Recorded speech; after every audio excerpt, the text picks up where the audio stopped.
Hello students, हमारा जो topic चल रहा था गतिमान वस्तु। गतिमान वस्तु। अब देखो, कोई वस्तु है, गतिमान कब होगी? गतिमान तभी होगी जबकि जो समय के सापेक्ष उसकी स्थिति में परिवर्तन होता रहता है। वो क्या कहलाएगी? गतिमान, गतिशील अवस्था में होगी। अन्यथा अगर समय के सापेक्ष वो गतिशील नहीं है तो वो विराम अवस्था में होगी।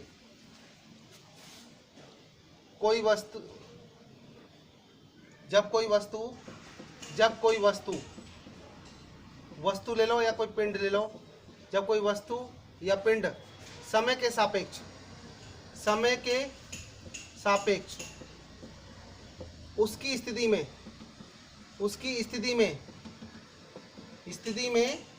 परिवर्तन होता है तो वह वस्तु गतिशील या गतिमान अवस्था में होगी। ठीक है भाई, राइट। जैसे मैंने आपको एक एग्जांपल बताया था कि हम जैसे कोट कासिम से जयपुर, कोट कासिम से सुबह निकलते, सुबह 7 बजे निकलते हैं AM ante meridiem Kot Qasim से। ठीक है, और जयपुर जाना है, और जयपुर का जो टाइमिंग है वो पहुंचने का टाइम है 10:45 लगा रहते हैं AM। ठीक है ना, सुबह के ही 10:45 पर पहुंच जाते हैं। तो देखो, समय के साथ मान लो एक कार यहाँ पे थी।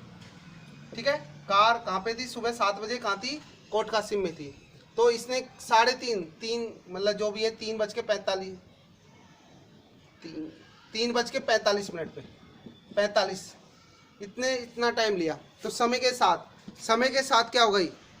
कार क्या हो गई? अब 11:45 बजे 10:45 पे कार कहाँ आ गई? जयपुर आ गई। ठीक है भाई, तो समय के साथ क्या हो गई? उसकी स्थिति परिवर्तित हो गई। स्थिति पहले कहाँ थी? कोट कासिम में थी। अब क्या हो गई? इसकी पोजीशन जयपुर में हो गई। ठीक है ना, तो समय के साथ उसके क्या है? समय के साथ उसकी स्थिति में परिवर्तन होता है तो वो गतिमान अवस्था में होगी। अगर समय के साथ उसकी स्थिति में परिवर्तन नहीं होता है, तो वो विराम अवस्था में कहलाएगी। विराम अवस्था में यानी उसकी क्या होगी? स्थिति में कोई परिवर्तन नहीं होता है। ठीक है, जब कोई वस्तु या पिंड समय के सापेक्ष उसकी स्थिति में कोई परिवर्तन नहीं होता है तो वह किस में कहलाएगी? आपकी विराम अवस्था में कहलाएगी। एग्जाम्पल जैसे देखो, पहाड़ है। एग्जाम्पल पहाड़ है, राइट भाई। पहाड़ को हम जैसे अब देखेंगे, जैसे कितना भी टाइम 10 बजे देखते हैं, 10 बजे देखते हैं सुबह के। ठीक है, सुबह के 10 बजे देखते हैं तो हम 2 बजे, 3 बजे, 4 बजे, 5 बजे, 10 बजे मतलब कभी भी देखेंगे तो हमें उसी पोजीशन में दिखाई देगा वो। ठीक है ना, समय के साथ, या एक दिन बाद देखेंगे, 2 दिन, 3 दिन, 4 दिन, 5 दिन बाद, तो पहाड़ की जो पोजीशन है वो वहीं की वहीं बनी रहेगी, तो वो विराम अवस्था में है। अब देखो, आपकी बुक में एक एग्जांपल दिया गया है इसका कि गतिमान अवस्था का एक एग्जांपल है कि कोई गतिशील कार है। क्या है? कोई कार गतिशील है, तो उसमें क्या है? 2 आदमी बैठे हुए हैं। किसी कार में 2 आदमी बैठे हुए हैं।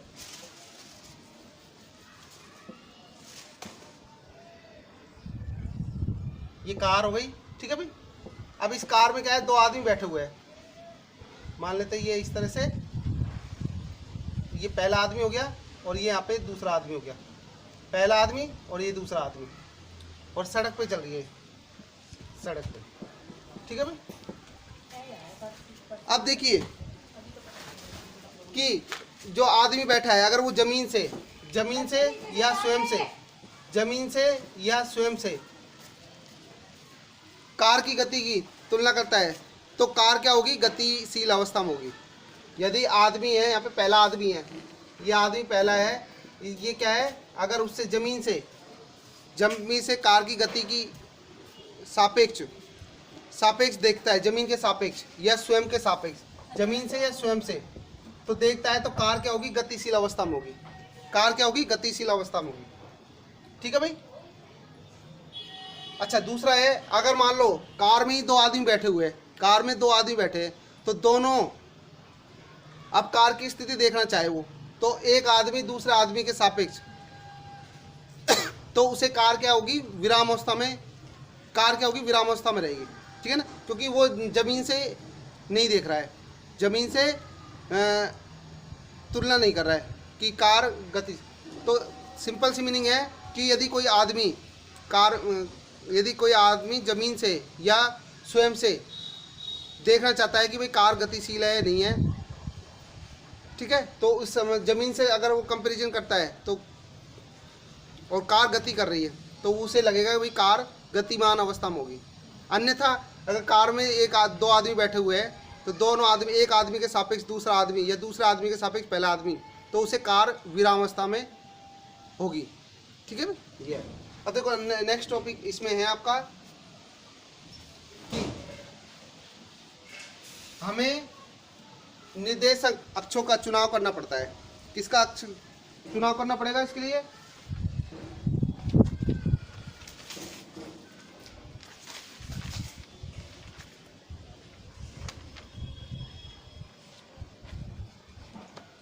किसी निर्देश तंत्र के अक्षों का चुनाव उसकी स्थिति विशेष पर निर्भर करता है।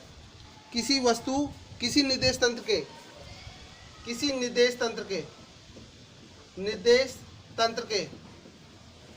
के अक्षों का चुनाव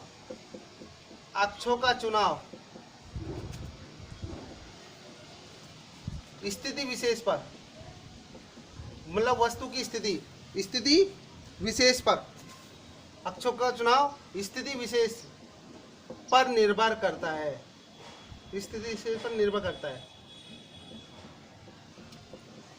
अर्थात यहाँ पे क्या है कि हमें जो अक्ष लेने हैं वो एक विमीय लेने हैं, द्विविमीय लेने हैं या त्रिविमीय लेने हैं। एक विमीय लेना है या द्विविमीय लेना है, द्विविमीय, ठीक है भाई, द्विविमीय या त्रिविमीय लेना है, त्रिविमीय। तो वो स्थिति विशेष पर निर्भर करता है कि वस्तु की जो पोजीशन है, यानी वस्तु कहाँ पर रखी गई है। अब एक विमीय का मतलब होगा कि हमारे पास क्या है, केवल वो एक्स अक्ष में गति कर रहा है, वो केवल एक्स अक्ष में या केवल वाई अक्ष में,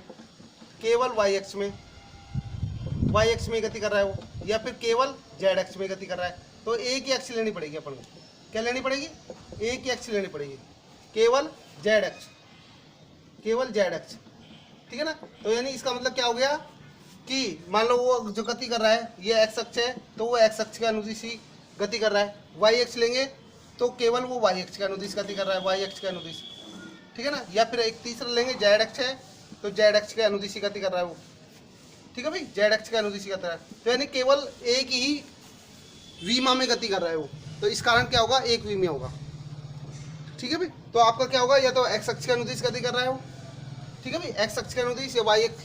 तो एक विमीय में केवल वो एक पर्टिकुलर एक सिंगल एक्सिस में गति करेगा, तो उसको बोलेंगे एक विमीय एक्सिस, ठीक है। अगर मान लो वो द्विविमीय कर रहा है, द्विविमीय का मतलब दो एक्सिस में गति कर रहा है वो, अब क्या लेंगे, दो एक्सिस लेंगे द्विविमीय में। द्विविमीय में क्या होगा, या तो एक्स वाई अक्ष होगा, एक्स वाई, या फिर वाई जेड अक्ष होगा, ठीक है ना। या फिर आपका क्या होगा, जेड एक्स, ठीक है ना। ये 3 अक्ष होंगे, मतलब 30 एक्स वाई। इसका मतलब क्या है, अब देखो यहाँ पे तो एक विमीय में तो मैंने क्या लिया, अलग अलग एक्सिस लिया, अलग अलग लेनी है, ध्यान रखना। और द्विविमीय में 2 एक साथ करनी है। द्विविमीय में क्या लेना है आपको, 2 एक्स एक साथ लेनी है। ये एक्स अक्ष हो गया, ये वाई अक्ष हो गया, दोनों एक साथ ये लेना पड़ेगा, ठीक है ना। तो ये दोनों क्या हो जाएगा, एक्स वाई प्लेन हो जाएगा। इसको क्या बोलेंगे, एक्स वाई प्लेन बोलेंगे इसको।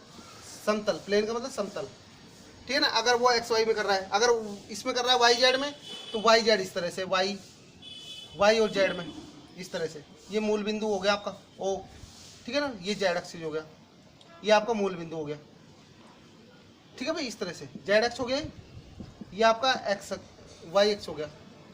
अगर मान लो इसमें नहीं कर रहा, इन दोनों में नहीं कर रहा, तो वो जेड एक्स में करेगा। तो जेड एक्स कैसे होगा आपका, इस तरह से, एक्स एक्सिस ये रहा, इस तरह से एक्स एक्स हो जाएगा इधर तरफ, और जेड एक्स किधर तरफ होता है, इधर तरफ होता है जेड एक्स, ठीक है ना। ये कौन सा प्लेन होगा, ये आपका होगा वाई जेड प्लेन होगा, ठीक है भाई। और ये कौन सा हो जाएगा आपका एक्स जेड प्लेन हो जाएगा। तो इसमें किसी में भी गति कर सकता है वो, मतलब उसकी पोजीशन कौन से प्लेन में है, यानी उसकी स्थिति विशेष पर निर्भर करता है। स्थिति विशेष का मतलब कौन से निर्देशांक अक्ष में स्थित है वो, उस पर निर्भर करता है। तीसरा है त्रिविमीय। त्रिविमीय क्या होगा, तीनों ही अक्ष होगी, तीनों ही अक्ष, तीनों ही अक्ष होगी उसमें, तीनों ही अक्ष होगी। तीनों ही अक्ष का मतलब एक्स होगा, वाई होगा और जेड होगा, ठीक है भाई, तीनों अक्ष होगी। यानी इसका मतलब इसमें तीनों, ये आपका इस तरह से तीन होगा, ये एक्स वाई जेड, ठीक है ना, तीनों एक्स होगी इसमें। तो ये इस तरह से है भाई, राइट भाई। तो हम जो यहाँ पे एक एग्जांपल लेंगे वो केवल एक विमीय गति में कंसिडर करेंगे, यानी आपका जो एक एग्जांपल है वो केवल इसी के लिए है, ठीक है ना। अपन एक जो कंसेप्ट समझेंगे आगे, स्थिति, पथ लंबाई और विस्थापन, तो वो केवल एक ही गति के लिए, एक विमा के लिए है। तो एक विमा के लिए किस तरह से देखेंगे उसको हम आगे डिस्कस करते हैं। तो समझ में आ गया ना, यानी उसकी पोजीशन कहाँ पर है, उसकी पोजीशन कहाँ है, उसके लिए हम कौन सा निर्देश तंत्र यूज करें। तो वो ये एक विमीय भी ले सकते हैं, द्विविमीय, त्रिविमीय, तो मैंने आपको ये बता दिया, ठीक है ना। तो आपके इसमें जो उदाहरण है वो इनका, इसका भी नहीं है, इसका भी नहीं है, इसका भी नहीं है, इसका भी नहीं है। तो उदाहरण है जो केवल किसका है, इसमें है, ठीक है भाई, इस तरह से। तो देखो आपके जो बुक में माना गया है वो केवल एक्स अक्ष में ही माना गया है, ठीक है भाई, एक्स अक्ष में, यानी वस्तु कहाँ पर है, वस्तु की स्थिति किस में है, एक्स अक्ष में मानी गई है, ठीक है। तो इसके पश्चात हमारा जो अगला टॉपिक है, ठीक है ना, देखिए एक्स, इसके लिए देखो हम माना हम एक अक्ष चुनते हैं, तो क्या होगी, एक विमा में, एक ही विमा में, एक ही विमा का मतलब क्या हो गया, एक विमीय हो गया, एक विमीय, राइट भाई, एक विमीय हो गया वो। तो एक विमीय है, तो ध्यान देना सभी, किस तरह से, देखिए इस तरह से। तो मैं इसको मिटा रहा हूं एक ही विमा में,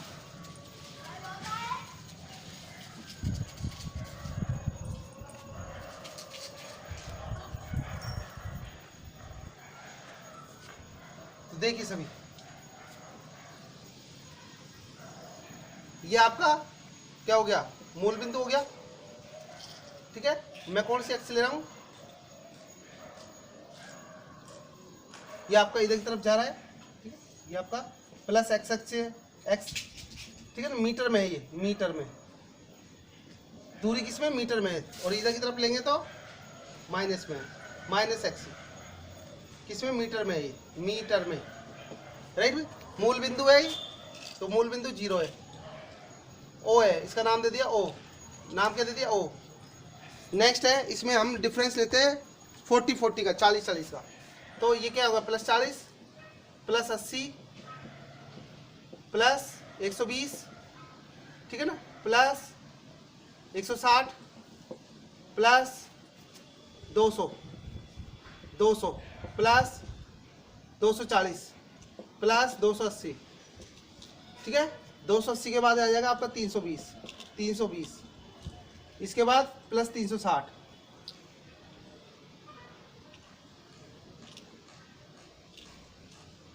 +360 के बाद आएगा आपका यहाँ पे +400, ठीक है ना। यहाँ पे मैं साइड में लिख देता हूँ, एक्स है मीटर में, ही मीटर में, ठीक है, प्लस एक्स है, प्लस एक्स है। अब देखो ये ओरिजिन हो गया। अब इधर की तरफ लेंगे तो कितना होगा, इस इधर की तरफ लेंगे तो क्या होगा, -40, ठीक है ना, -80 -120 -160, ठीक है भाई। अब देखो इस पे 3 पोजीशन हम कर देते हैं कि बिंदु P है, बिंदु P का जो निर्देशांक है वो है आपका +2, P है 360 पे है, ठीक है ना। बिंदु P यहाँ पर है भाई, बिंदु P कहाँ है, यहाँ पर है, राइट भाई। और ये किस पे है, बिंदु Q किस पर है, 4 इस पे है, 240 पर है, राइट भाई, ये हो जाएगा। और ये किस पर है, ये बिंदु O हो गया, और R बिंदु हो गया 120 पे, ठीक है ना भाई, ध्यान देना। अब इस बिंदु, मूल बिंदु O के दाईं ओर है, मूल बिंदु O के, मूल बिंदु O के दाईं ओर, दाईं ओर, दाईं ओर है तो उसको क्या लेते हैं, धनात्मक लेते हैं। क्या लेंगे, दाईं ओर है तो धनात्मक लेंगे, धनात्मक यानी पॉजिटिव लेंगे, पॉजिटिव। ठीक है भाई, पॉजिटिव लेंगे यानी प्लस साइन से लिखेंगे, प्लस साइन से। ठीक है, मूल बिंदु ये दाईं ओर हो गया, मूल बिंदु ओके, मूल बिंदु ओके के बाईं ओर है, बाईं ओर, बाईं ओर है तो उसका मतलब क्या लेंगे, बाईं ओर है तो उसको ऋणात्मक लेंगे। जैसे हम आपने 10th में किया होगा, ठीक है ना, ग्राफ बनाते हो तो ग्राफ बनाते हो तो वैसे ही तो बनाते हो, यहाँ नेगेटिव लेंगे। ठीक है भाई, नेगेटिव इस तरह से। मूल बिंदु के दाईं ओर है तो धनात्मक लेंगे, मूल बिंदु के बाईं ओर है तो लेफ्ट साइड है, ये लेफ्ट साइड, ये राइट साइड है, राइट साइड है, राइट साइड, राइट साइड हमेशा पॉजिटिव लेते हैं, और ये लेफ्ट साइड है, दाईं ओर है तो लेफ्ट साइड है, लेफ्ट साइड। ठीक है भाई, तो ये चीज़ है। अब देखो बिंदु P के निर्देशांक क्या होंगे इसमें, बिंदु P के निर्देशांक, बिंदु P के निर्देशांक होंगे आपके P बिंदु होगा वो किस पर होगा, प्लस 360, और दूरी किस में है, प्लस x मीटर में। और इसके बच्चा बिंदु Q के, देखो बिंदु Q के निर्देशांक क्या होंगे, बिंदु Q के निर्देशांक क्या होंगे भाई, Q के निर्देशांक होंगे आपके प्लस 40, 240 होगा, क्योंकि देखो मूल बिंदु के राइट साइड में। ठीक है, बिंदु इसी प्रकार बिंदु R के, देखो बिंदु R के निर्देशांक, बिंदु R के निर्देशांक क्या होंगे भाई बताओ, R के निर्देशांक होंगे माइनस 120 मीटर, मीटर में है सारे। माइनस क्यों लिया, क्योंकि बिंदु R है वो मूल बिंदु के लेफ्ट साइड में है, ये बिंदु राइट साइड में, ये लेफ्ट साइड है, ये राइट साइड है। राइट साइड हमेशा पॉजिटिव लेंगे और लेफ्ट साइड नेगेटिव लेंगे, राइट में। तो ये आपका बिंदु, ये निर्देशांक आ गए, यानी इसके बिंदु P की स्थिति है, बिंदु P की स्थिति, बिंदु Q की स्थिति, बिंदु R की स्थिति है। ठीक है, इसके पश्चात जो हमें वो निकालते हैं दूरी, पथ लंबाई, क्योंकि हमारा यहाँ पर स्थिति यहाँ तक खत्म हो गया है। स्थिति, क्योंकि अपना पूरा टॉपिक था स्थिति, पथ लंबाई और विस्थापन, तो स्थिति आपका यहाँ कंप्लीट हो चुका है। अब दूसरा जो भाग लेंगे, पथ लंबाई लेंगे। ठीक है, तो सेकंड भाग है पथ लंबाई, तो ये ध्यान रखना भाई। ठीक है, तो ये मैं इतना मिटा देता हूँ यहाँ से, सेकंड भाग लेते हैं इसका, पथ लंबाई। पथ लंबाई, पथ लंबाई को बोलते हैं एक तरह से दूरी, दूरी बोलते हैं, डिस्टेंस, मैंने आपको बताया था, राइट भाई। तो पथ लंबाई कैसे निकालते हैं, इसकी पथ लंबाई के लिए देखते हैं सबसे पहले कि यदि पहली स्थिति मान लेते हैं, पहली स्थिति क्या है, तो ये निर्देशांक याद हो गए सभी को। ठीक है, तो मैं इसको मिटा रहा हूं, आप याद रख लेना। पहली स्थिति मानते हैं, पहली स्थिति में कार है, ये एक नंबर देते हैं। पहली स्थिति में कार मतलब वस्तु है, वस्तु को हम कार ले लेते हैं। कार कहाँ से जाती है, कार O से P तक जाती है, O से P तक, P तक दूरी तय करती है।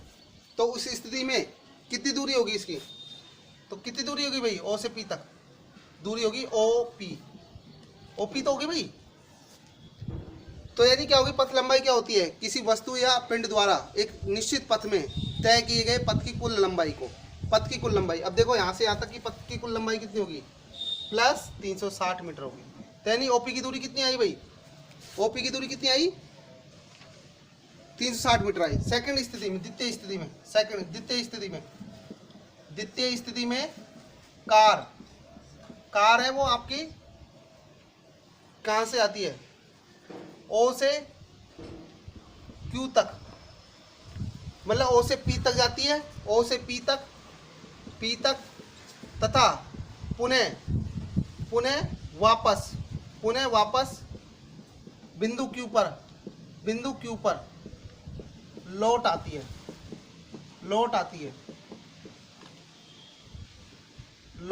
है। तो पथ की लंबाई क्या होगी भाई बताओ, O से P पर जाती है, O से P तक जाती है, फिर P से Q पर आती है, तो यही तो होगी भाई। OP कितना बताया था अभी, O से P तक पथ की लंबाई कितनी होगी, 360 ही हो गए। मीटर, मीटर भी यूनिट लगाना है, plus P Q, P Q.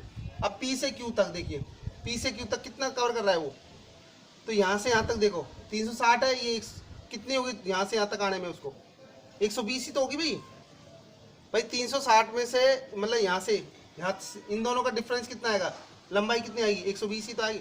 या फिर देखो 12 दूनी 24, 12 3 36, कितना हो गया 120 ही तो होगा, 12 का डिफरेंस आ रहा है 120, ठीक है। तो टोटल कितना हो गया 448 मीटर, वो भी धनात्मक आएगी। तो इस तरह से ये दो पोजीशंस ली है पथ लंबाई, राइट भाई। तो ये हमारा यहाँ पे हो गया पथ लंबाई। इस तरह से पथ लंबाई की जो परिभाषा होगी वो होगी आपकी किसी पिंड या वस्तु द्वारा एक निश्चित पथ में तय की गई पथ की कुल लंबाई को क्या होती है। अब देखो इसके लिए पथ लंबाई क्या होती है आपकी, केवल परिमाण को कर, केवल परिमाण की गणना की जाती है, परिमाण की गणना की जाती है, गणना की जाती है, दिशा की नहीं, वस्तु की दिशा की नहीं, दिशा की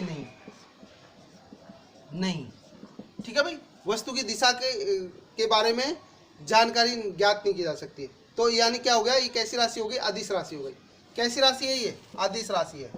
दूरी एक अदिश राशि है, दूरी एक अदिश राशि है। और अदिश है तो नाम से पता लग रहा है अदिश, यानी उसमें दिशा नहीं होती है, ठीक है ना। दिशा नहीं होगी तो केवल क्या होगा, परिमाण होगा। तो यानी दूरी में केवल परिमाण होता है, आपका दिशा नहीं होती है। तो आज के लिए इतना ही, नेक्स्ट वीडियो में हम विस्थापन के बारे में पढ़ेंगे, ठीक है।